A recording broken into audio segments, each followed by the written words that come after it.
That works. All right, let's get started. So today we'll be covering programs in Asia.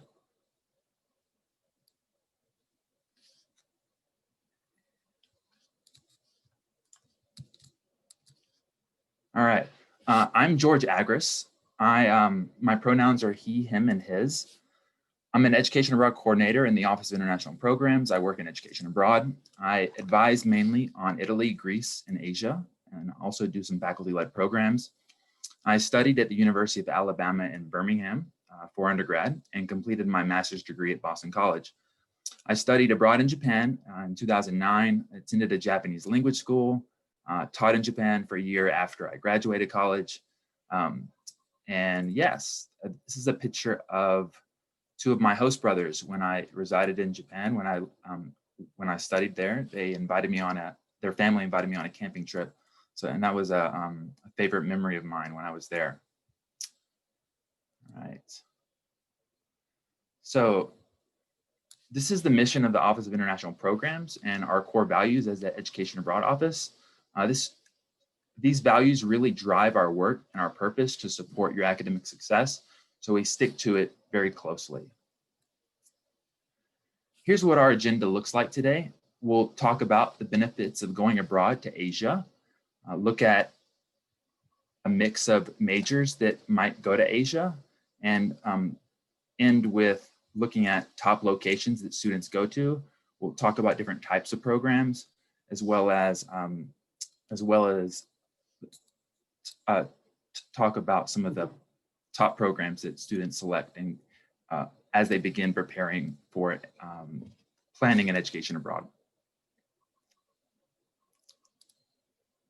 All right, so why study abroad in Asia? Well, Asia is a very large continent, 44.5 million square kilometers, covers a large area. There are many countries, diverse countries with rich histories. So you get a really great blend of tradition and modernity. So a lot of countries in the last quarter to half century have really grown from rural and low industrialized countries to upper tier industrialized nations. So you get a lot of conveniences like you would here in America and Europe that they've enjoyed for quite a long time.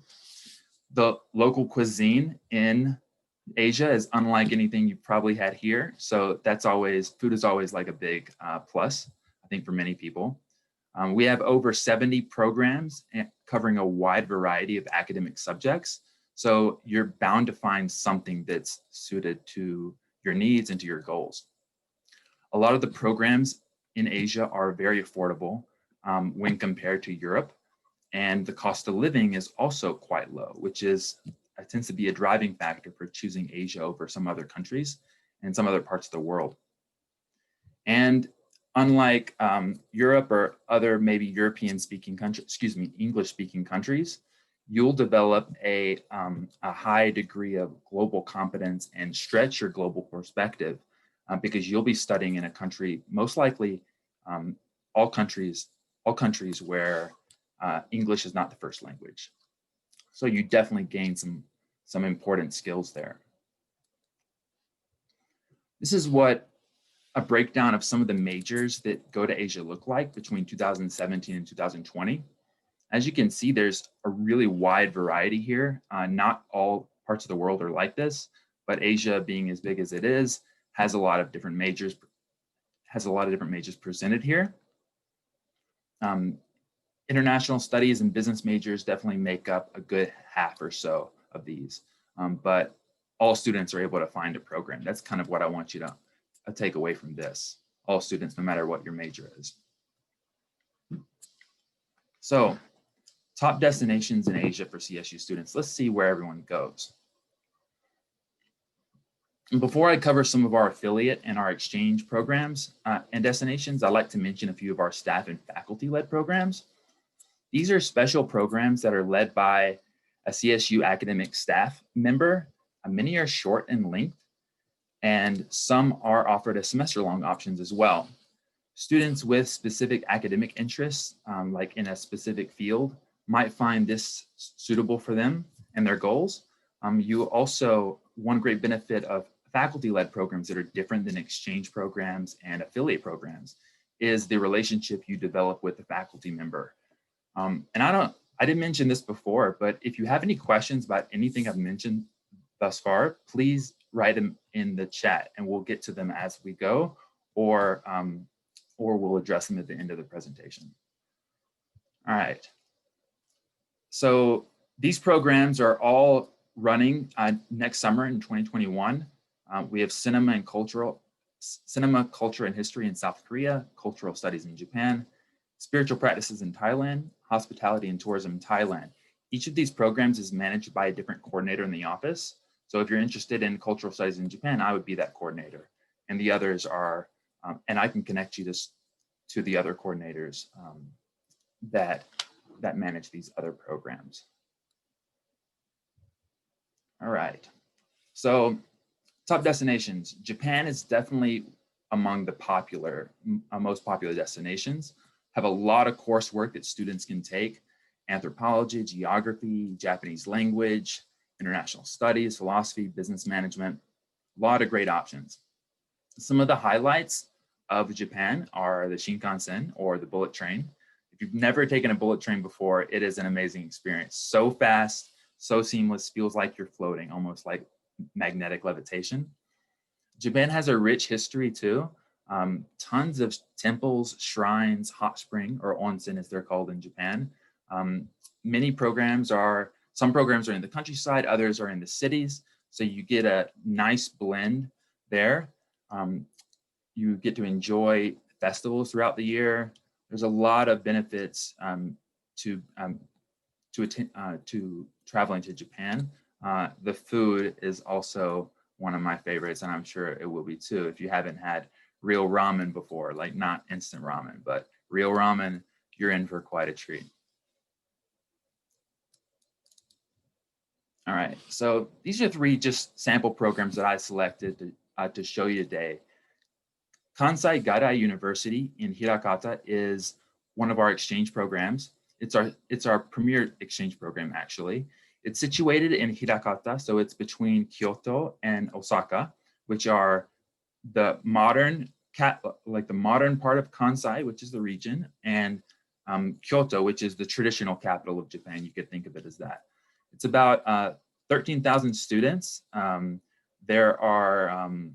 It's quite an impressive campus, and it attracts a lot of CSU students. It's probably one of my more popular programs. Some other ones, Kansai Garai is an exchange program. So we send students to Kansai Garai University and they send students to us. The others on this presentation are affiliate programs like USAC Japan and Nagasaki, ISA Tokyo. These are examples of programs. These are programs that we work very closely with. They are international organizations that execute programs in countries with universities. They also run sometimes their own academic centers. Really, the breadth and variety is extensive. So be sure to check out some programs via our website for more information. Excuse me.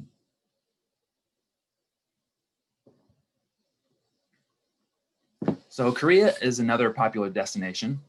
I think especially for Korean students, students that might have Korean ancestry. I see a lot of students like that might want to go to Korea for a semester to kind of reconnect with their roots. A lot of great coursework like Japan, history, art, environmental science, communication, Korean language. Some students study Korean, most don't. They take a mixture of minor and major elective credit classes, and it spans the full spectrum of coursework. So you're definitely going to be able to find something here. There's some very premier institutions, world-class institutions in Korea. So I'm sure you'll be able to find an option for you. Some highlights about Korea are the temples and the palaces, shopping malls, galleries, really a great mixture of modern day conveniences and traditional culture. Seoul is the city, is a city known as a 24-hour city, so never sleeps. You can imagine how much there is to do all the time in Seoul. Not to mention it has the fastest internet in the world, or one of the fastest. So definitely a place to consider going if you're looking at programs in Asia. Some of our programs that we might recommend looking at are ISA in Seoul, and you have options here at several different universities. USAC Korea at Yonsei University, which is a very top level university in Korea, so much that the courses fill up really fast. So if you really want to go to Yonsei University or some of the others, it's very imperative that you register for classes very early as seats get taken up. And then CIE, Arts and Sciences in Seoul is another example. Thailand is up and coming, especially among business students, but there's a lot of coursework here as well. Agricultural business, education, biomedical sciences, construction management, finance, history, computer science. I know it's not listed here, but it's also one. Psychology, watershed science, a lot of great options here. Nice thing about Thailand is that it is very non-traditional, but a very big tourist destination. Like a lot of foreigners travel to Thailand because of how cheaply they can travel within the country and within the region. Year-round climate is really warm, so it's going to be suitable for long-term stay and travel. Temples and floating markets, what's not to like about that? And then it's a very affordable place, maybe more so than some of the other East Asian countries like Korea and Japan. So definitely one to add to the bucket list. There are not that many programs in Thailand that we offer, but these are two of the big ones, I think. ISA Bangkok in Thailand offers a program at Mahidol University, which is just outside of Thailand proper, Bangkok proper. And they have a very intense, expansive curriculum. So even though we send many business students here, you can probably also find other courses. And I didn't mention this before, but all the programs offered in Asia are going to be are going to offer coursework in English. So you don't have to worry about knowing Thai or knowing Japanese or knowing Korean to take to participate in any of these programs. They might come as an option, but they might be optional for you to take. And we encourage that because it's good to have some language skills, but they're not mandatory. China is another destination. There's not as much coursework in China, but there is some. Business management and Chinese language tend to be the predominant types of courses that our students select if they have an interest in China. Big highlights of China is that it's the second largest economy in the world, third largest population of international students, and is an excellent landscape for building relationships post-graduation after you graduate from CSU, especially if you're in the business world. Some programs in China include API, which has a focus on Chinese language and culture. This is in Shanghai.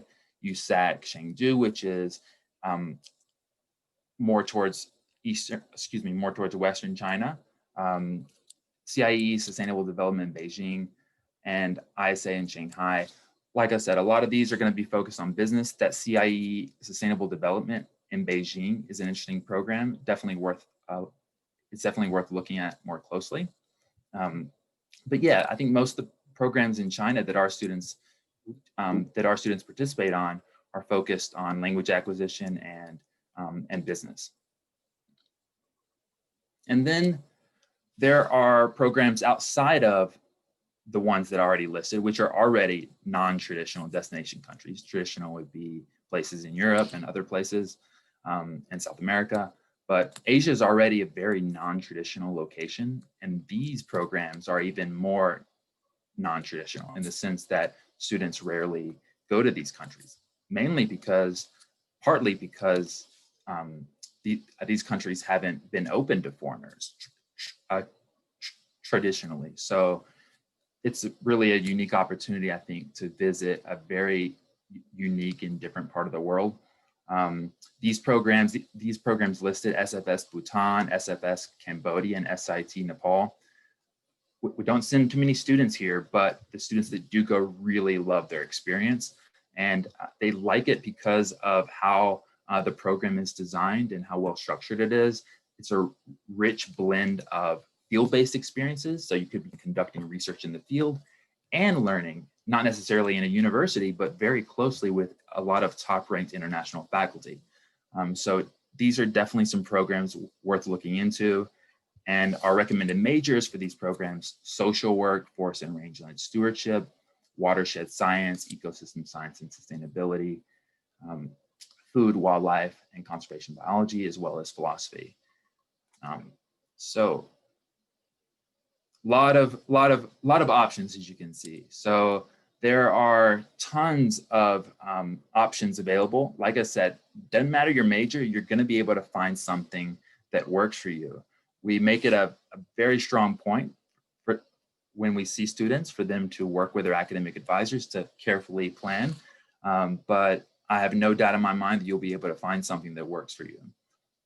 We have appointments available now across all regions and all coordinators. If you follow these 3 little simple steps, you can set up an Education Abroad appointment, and we can see how we can make this possible for you. I'm happy to open the floor up to questions now. If you'd like to chat them in the box. Oh, we already have one. Let's see here. Computer science major.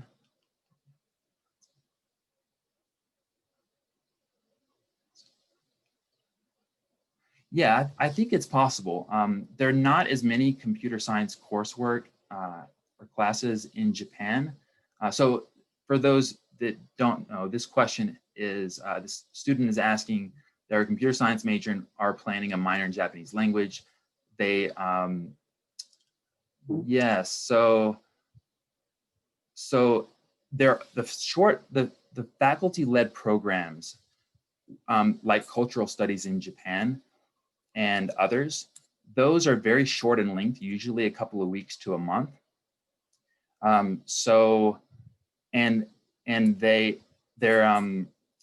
They're great for beginner travelers, students that haven't traveled very often.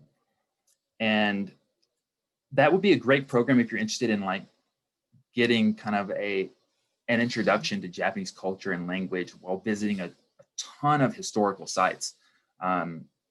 And that program leader has run the program many years, so she's very aware of what students want and what students, the kind of places students would like to see. Computer science coursework isn't going to be as available as, Japanese language and business classes and some other social science classes and liberal arts. Then, but you still have some options.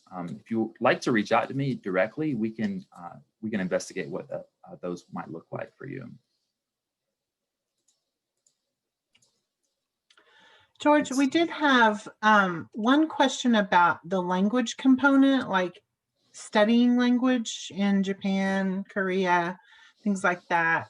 You did kind of cover that you can get a lot of courses in English, but this student was wanting to know if the languages are taught, which I answered yes, but could you speak more specifically to that? Sure. I'm just rereading the question.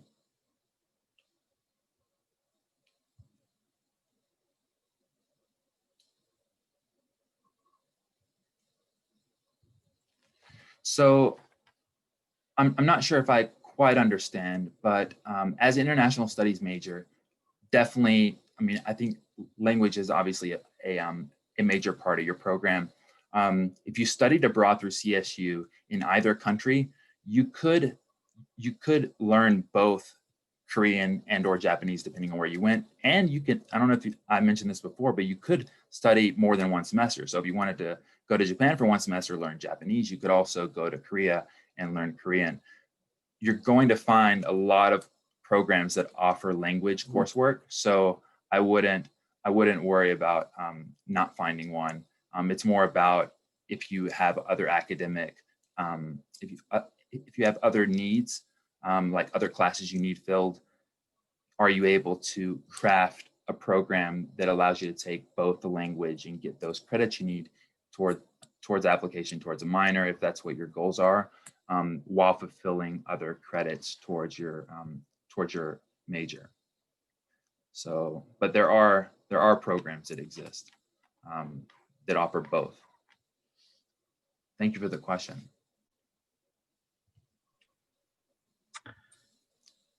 We do have a question about COVID and the safety of that, and them being able to study abroad for a semester, asking when they would be able to do that.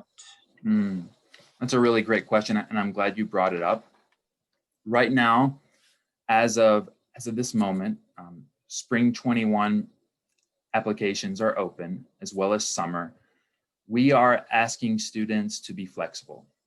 We are asking that you have a backup plan in case programs are canceled, because this global situation regarding the pandemic is still very much uncertain, even though in some countries it could be less severe than in others. So at this point, some countries are allowing entry. Several countries in Asia are allowing entry, but in a very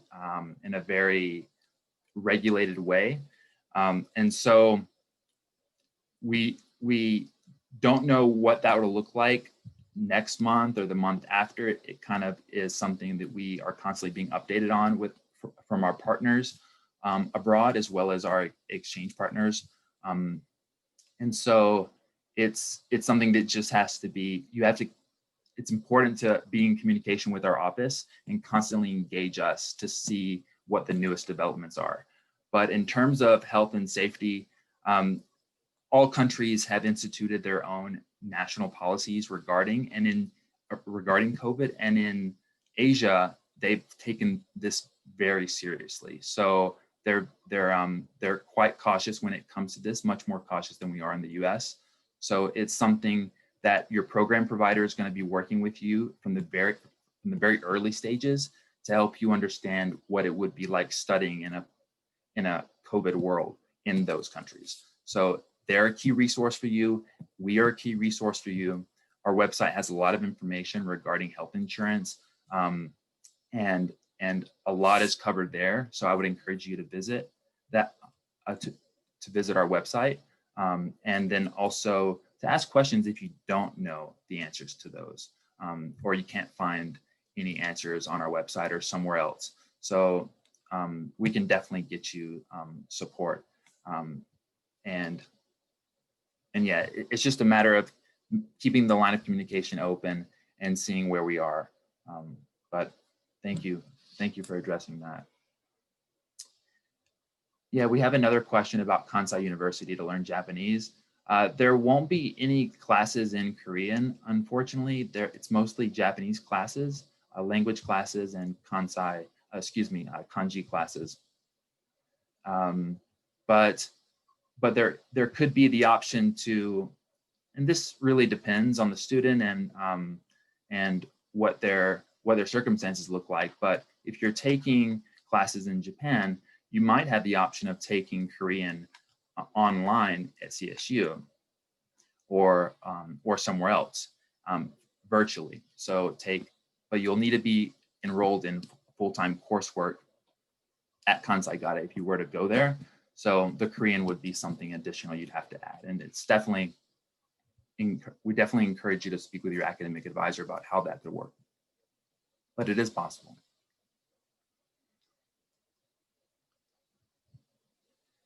Right, that's a good, okay, so we have a question from Caleb about Kansai Gatta being offered as a summer program or only available in fall and spring.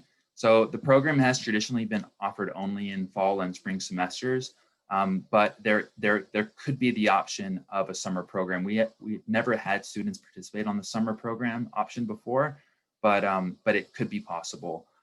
It's just something that you're going to have to reach out to me later on, and we can investigate that together to see if it's viable or not. Thank you for that question. I actually have a tag along on that. Are their semesters the same as ours? Yes, Like, because I feel like they're just a little bit off from ours, but maybe they that's are. just, They are a little bit off. So in Japan, and perhaps in other countries as well, if you're attending a university, the academic year is a little bit off.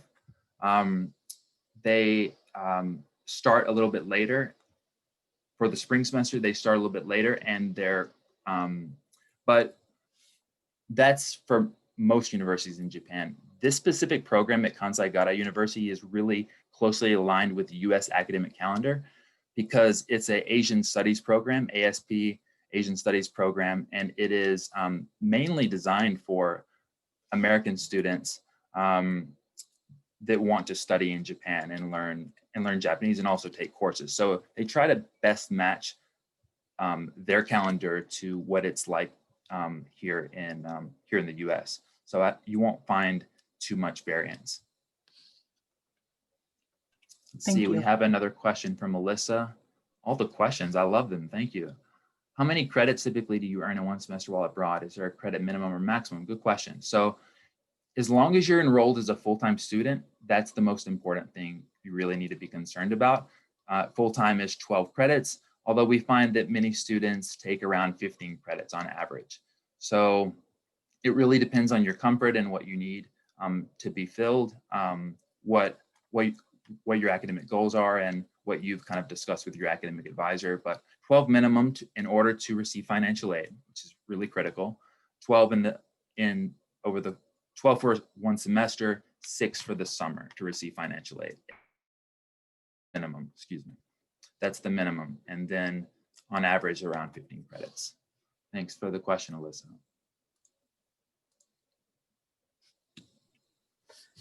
We probably have time for one more question if anybody has any lingering things that they just have to know about. Okay. Anyone else?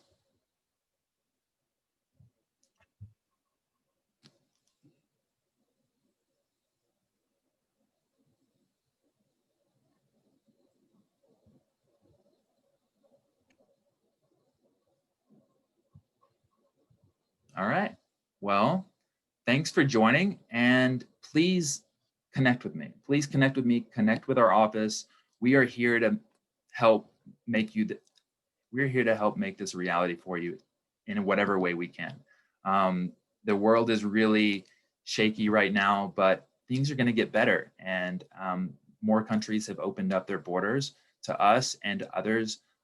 It'll look a little different, but it was already looking different before. So what's a little more difference, right? Anyway, look forward to seeing you, and enjoy the rest of the Education Abroad Fair. And there's some really cool sessions, so I hope you're able to check them out. All right.